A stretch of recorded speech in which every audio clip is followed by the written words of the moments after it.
dimanapun kalian berada. Bagaimana keadaan kalian? Mudah-mudahan semuanya dalam keadaan sehat walafiat. Tetap semangat ya, walaupun kita masih tetap belajar dari rumah.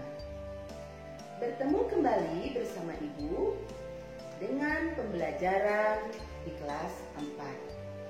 Pada kesempatan kali ini, Ibu akan menjelaskan tema 3 tentang peduli terhadap makhluk hidup, sub tema 3 dan pembelajaran kedua. Inti dari pembelajaran ini adalah bagaimana cara kita supaya bisa mencintai lingkungan. Nah, sebelum Ibu melanjutkan, Ibu harap kalian sebelum menyimak lebih jauh pembelajaran ini, tetap duduk manis di tempat, ikuti pembelajaran ini sampai terakhir, sehingga kalian bisa menjawab apa nanti pertanyaan yang akan Ibu berikan. Nah, apa sih pembelajaran kita kali ini? Seru atau tidak? Ibu pastikan kalian pasti akan tertarik mengikuti sampai selesai.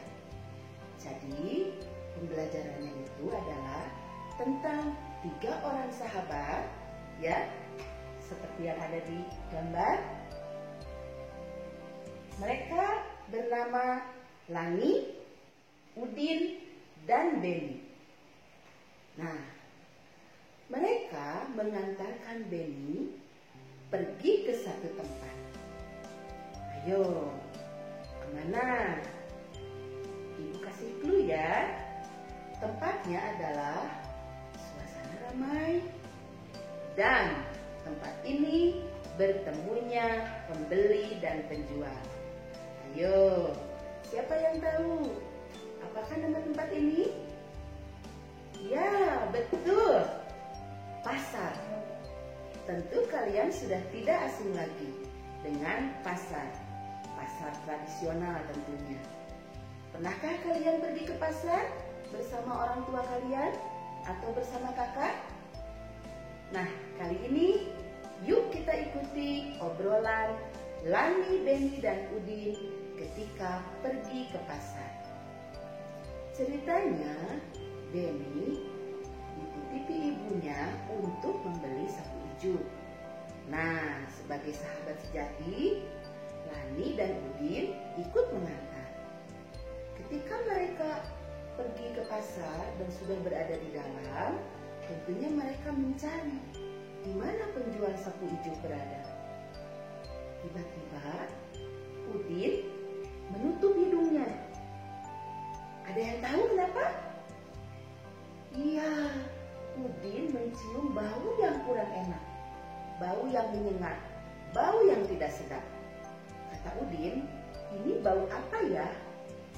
Nah, Lani dengan Beni pun ikut-ikut menutup hidung.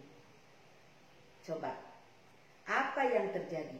Mengapa mereka mencium bau yang kurang sedap? Nah, lihat. Ini adalah suasana pasar yang begitu ramai, ya.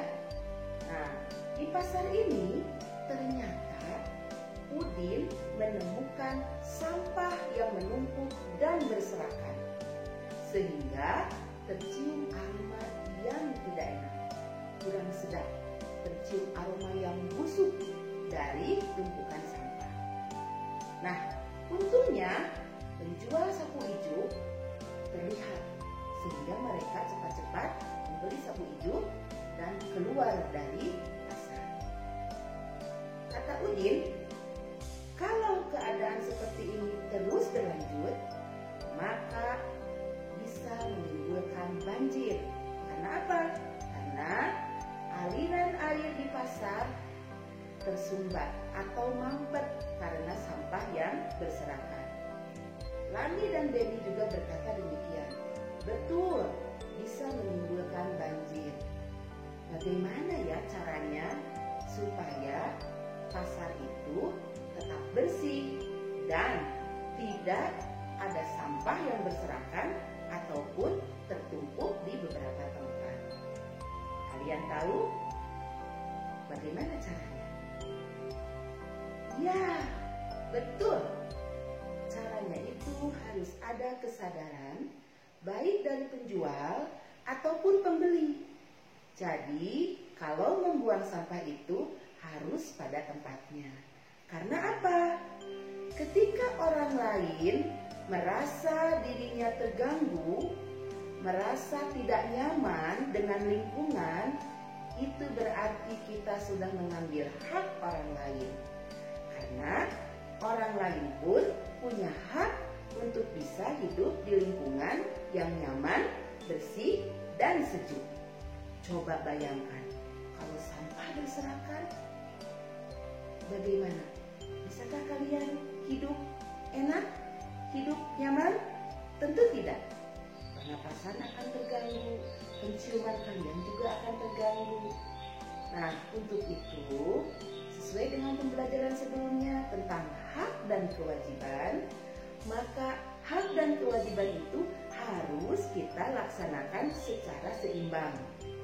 Jadi kita berkewajiban menjaga, merawat lingkungan agar tetap bersih.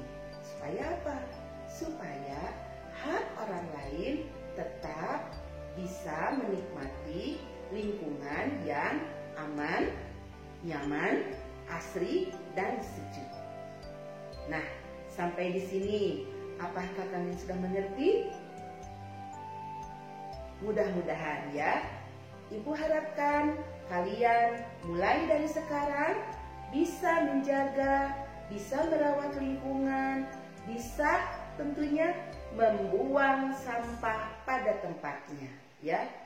Nah, hari itu ketiga sahabat ini mempunyai pengalaman yang sangat berharga, yaitu penemuannya ada sampah berserakan di pasar, sehingga mereka bertiga itu bertekad untuk tidak membuang sampah sembarangan, ya.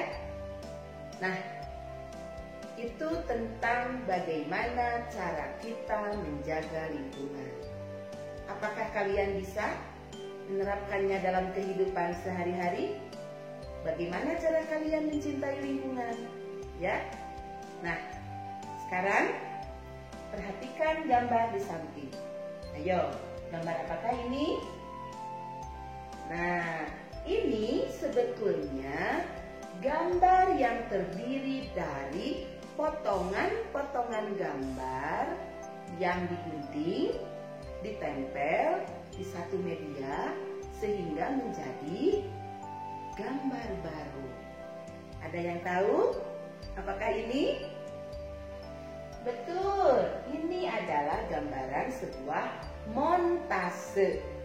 Kalau beberapa waktu yang lalu kalian sudah mempelajari tentang kolase, tentang mozaik. Yuk, hari ini kita belajar tentang teknik tempel yang disebut dengan montase.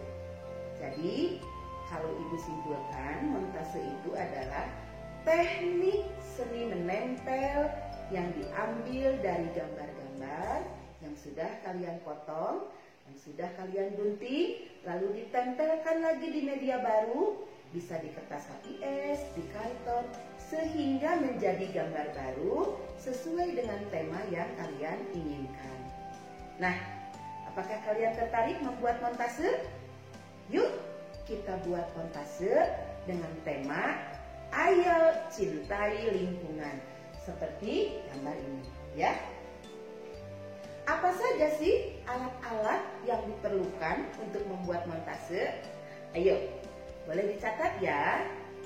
Montasenya itu kan terdiri dari gambar yang sudah kalian gunting, yang sudah kalian potong.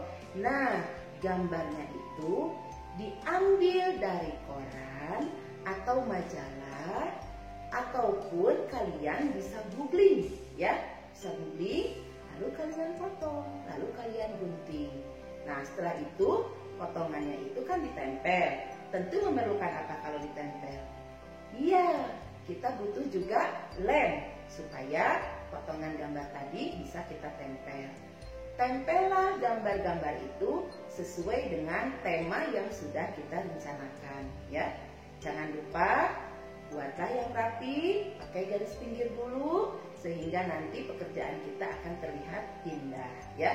Tekniknya sudah dijelaskan, kita potong dulu gambarnya, mana yang kita inginkan, lalu kita tempel sehingga gambarnya itu menjadi bertema. Bisa kalian pahami? Yuk kita praktekkan ya. Kita buat montase setelah pembelajaran ini selesai. Mudah bukan?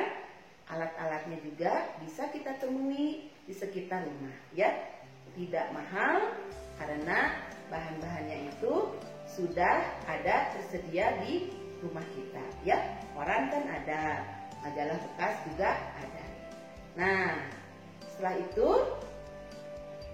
montase yang sudah kalian buat, ya, supaya kalian bangga, kalian bisa tempelkan itu. Bisa di kamar, bisa di ruang tamu, ya, atau di rumah, atau juga di kelas, ya. Nah, kalau di rumah atau di kelas, itu setidaknya kalian sudah bisa berkampanye. Bagaimana memberitahu orang lain cara menjaga lingkungan, ya. Nah, untuk itu, supaya ibu ingin tahu kalian paham atau tidak, sekarang lihat, ya. Di sini ada 7 bulatan seperti balon, ya. Ada 7 bulatan seperti balon. Nanti kalian isi dengan contoh cara menjaga lingkungan. Salah satunya misalnya dengan membuang sampah pada tempatnya, merawat tanaman, ya, tidak merusak tanaman. Nah, yang lainnya silahkan kalian isi, ya. Paham? Ibu ulang dari pembelajaran pertama ya. Masih ingat tentang percakapan Udin, Lani, dan Beni? Masih ingat apa yang terjadi di lingkungan pasar? Apakah pasarnya bersih? Ya, pasarnya tidak bersih. Pasarnya itu berserakan sampah yang menumpuk dan menyebabkan bau yang tidak sedap. Coba, mengapa pasar itu menjadi bau? Ya, betul, karena sampahnya berserakan, bertumpuk di mana-mana. Nah, sampah yang berserakan di pasar itu apa akibatnya? Bagi kita atau bagi lingkungan? Bagi kita bisa menyebabkan penyakit, baik bagi penjual ataupun pembelinya. Bagi lingkungan bisa menyebabkan banjir, ya. Kalau sudah banjir, maka akan merugikan manusia seperti kehilangan barang, ya, karena hanyut. Untuk itu tetap harus kita jaga supaya lingkungan terbebas dari sampah. Dan jangan lupa, ketika kita tidak menjaga lingkungan, ketika kita membuang sampah sembarangan, berarti kita sudah mengambil hak orang lain. Bagaimana sebaiknya cara kita untuk membuang sampah agar lingkungan tetap terjaga, nyaman, asri, dan sejuk, ya. Baik anak-anakku, bagaimana pembelajaran hari ini? Apakah membuat kalian menjadi mengerti, menjadi paham bagaimana cara menjaga lingkungan? Dan jangan lupa, setelah kalian paham, kita praktekkan melalui teknik karya tempel montase, ya. Baik, pembelajaran hari ini Ibu cukupkan sekian. Mudah-mudahan apa yang Ibu sampaikan bisa kalian pelajari dan bisa kalian praktekkan. Sampai jumpa pada pembelajaran berikutnya. Tetap sehat, tetap semangat meskipun belajar dari rumah. Sampai jumpa.